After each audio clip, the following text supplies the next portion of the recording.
Happy Feel Good Friday, Colts Nation. Today we're going to be talking about some injuries, a Thursday injury report. And then I want to talk about some things that Jonathan Taylor said. He was on the podcast, The Trenches Show, with Zaire Franklin and EJ Speed and Tim. And they started talking about some of the details of, what was going on with Jonathan Taylor during the whole situation through training camp and the beginning of the season.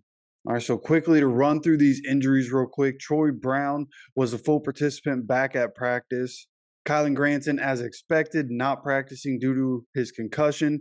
Braden Smith also not practicing on Thursday. So it looks like that hip injury might actually be a bit of an issue. The fact that he's not back at practice so far is a bit concerning. But Alec Pierce was a limited participant in practice, so haven't really heard a whole lot, but I did see a video of him moving a little bit, and it seems like he'll be all right. Again, not sure if he's going to be playing this upcoming weekend, but he was a limited participant Thursday. We'll see what happens today, and we'll have an update for today's practice report and the pregame preview tomorrow. All right, but now to get to the JT stuff, okay, the stuff that he said, that's what we're really here for. And where I want to start here is where JT reiterated that his goal was to get healthy, right? And at the time, they were talking about how people on the IR and people on PUP, they're not really around the team in meetings, right? In practice, obviously, JT was only there in practice, in a sweatpants and hoodie, couldn't really be involved with the team, right? So the whole thing was to get back healthy so that he could be around the team. Zaire Franklin had mentioned how Jonathan Taylor is somebody that enjoys practice, and Jonathan Taylor reiterated that point. So when they later ended up talking about, the time when Jonathan Taylor left training camp to go get more treatment, right? He was talking about how there's nowhere in the NFL, no place in the NFL where you can go and get treatment for these injuries. And what he meant by that was like they can wrap stuff up and get massage and stuff like that and all that kind of treatment, but that's like baseline treatment. We're talking about more extensive treatment where he needed to go to an actual medical facility and get the treatment done, and he thought that that was the best option for him to be able to get healthy. He said that he still had pain during training camp, so with that pain and uncomfortability still there, he left the building, went to go get treatment on his ankle somewhere else. And it seems like, that was the best thing. Obviously, he had to start the season on PUP still, but he was able to come back in week 5. And I wonder if he didn't leave to go get that treatment, like, would it have been different? So if he thought that was the best thing for him and the whole goal the entire time was just get healthy and get back on the field, then, I'm okay with that. And I think that's how a lot of people felt at the time, right? There were obviously people, especially in the media talking about, Jonathan Taylor's leaving the team. He doesn't want to be around the team anymore, and he's leaving, saying he's going and getting treatment and blah, blah, blah. At the end of the day, it sounds like it was really just all about getting healthy and being able to get back on the field. And something else that they went on to talk about was, the media, how the media portrayed everything during training camp when he was there at practice. And he talked about how the only pictures that were coming out were of him with a straight face, right? The media wasn't trying to show the high fives or when he was coaching up the running backs. They didn't really show us any of that. It was just always when he had his hands behind his back, hood up, had a straight face. Those were the only pictures we saw. It looked like he didn't want to be there, right? But he was talking about, high fiving Anthony Richardson, talking to the running backs and helping the running backs out during practice. And from that aspect, that was something that's yeah, the media was trying to paint their narrative. They were able to paint it, right? Like everybody thought that Jonathan Taylor just didn't want to be a Colt, right? But you got to remember who Jonathan Taylor is as a person too. Like, is that who Jonathan Taylor has been? No. So, there was a little bit of what's the media trying to say and having to separate what's real. Like, it just didn't seem like Jonathan Taylor was the kind of guy that would flip like that. You know what I mean? I think that's one thing that got misconstrued in all this was Jonathan Taylor's character, right? At the end of the day, some things are personal, some things are business. And being able to separate that is important when you're talking about that kind of money. And at the end of the day, the moves that were made were from a business sense. But when he was with the team, he was good teammate, right? Zaire Franklin, EJ Speed had talked about that. Like, he is a good teammate. And they didn't like the fact that the media was trying to paint a narrative that he wasn't a good teammate. So from that aspect, I think it helps clear a lot of things up.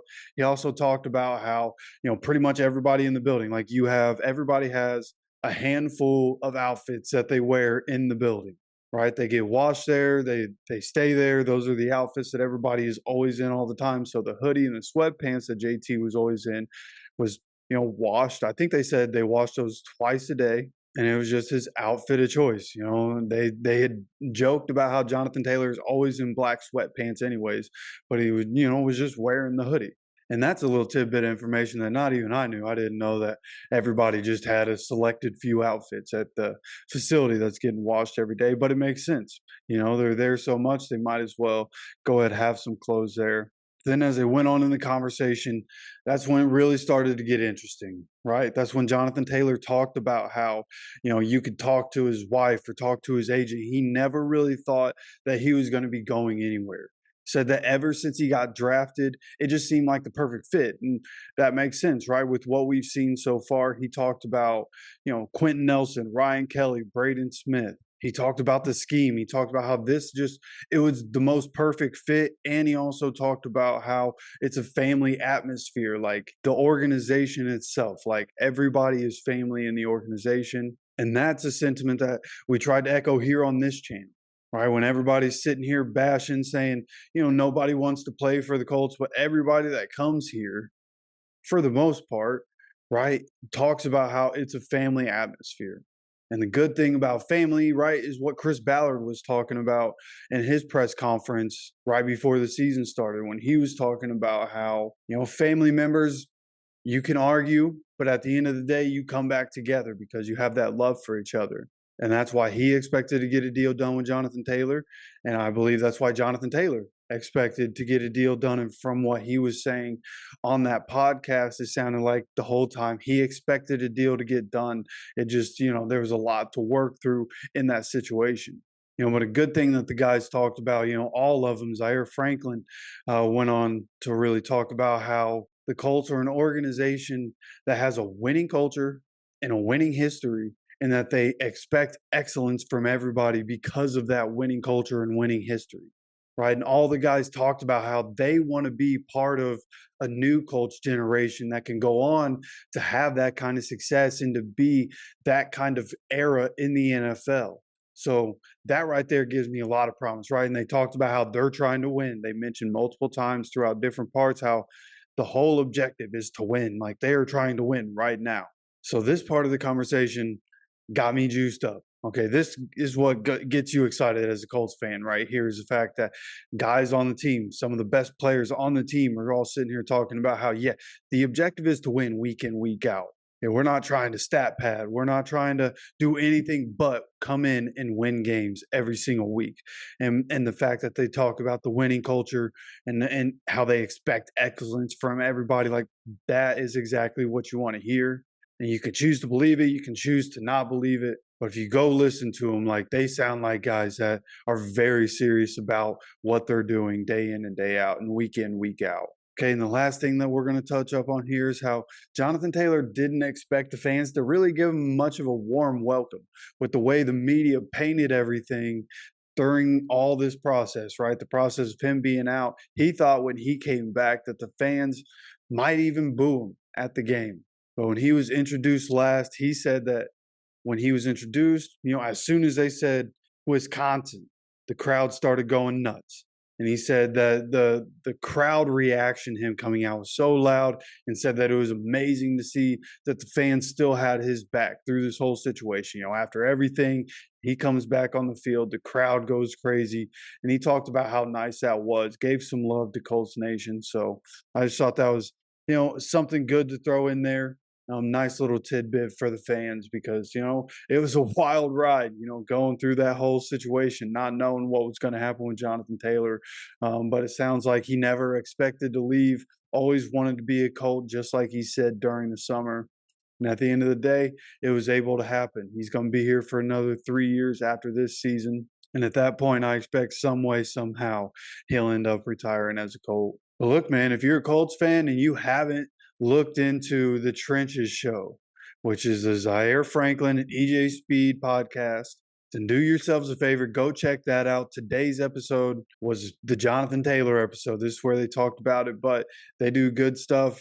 I really enjoy listening to them talk. I think you would too. So I'll leave the link for that channel down in the description. You go check that out. But before you leave, if you're not already subbed, hit that sub button. And when you go over there, make sure you hit that sub button, show some support to the boys. And be sure to keep notifications on so you get notified when we have more videos. Again, we'll be doing the pregame preview tomorrow.